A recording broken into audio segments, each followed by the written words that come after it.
Maglagay tayo nito bago matulog. Ayan. Twice a week ko lang siya ginagamit. Serum.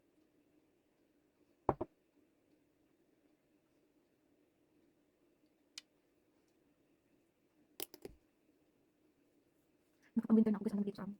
Ang asawa ko tulog na kasi may pasok siya bukas ako. Wala. Kasi kinamit ko yung liquid. Ganda ng pajama ko.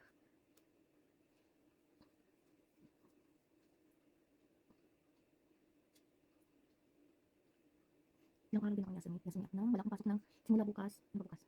24, 25, 26, 27, 28, 29, 30. 7 days.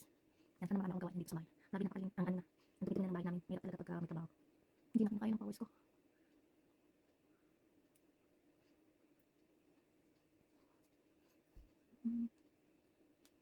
Mura lang to guys. Wala kaya ng sing. Nabili ko sa Donkey.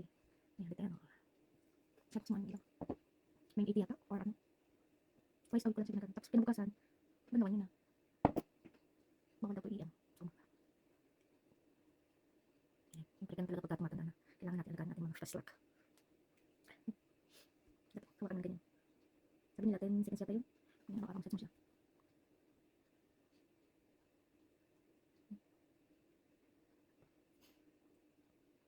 Kaya minsan pagka nakakatamad mo araw-araw, ang dami ng mga cheche-cheche dyan sa katawan. Bago matulog. Tapos mahaba ang buhok mo, papatulog ka ng buhok. Ang dami lang sa buhok.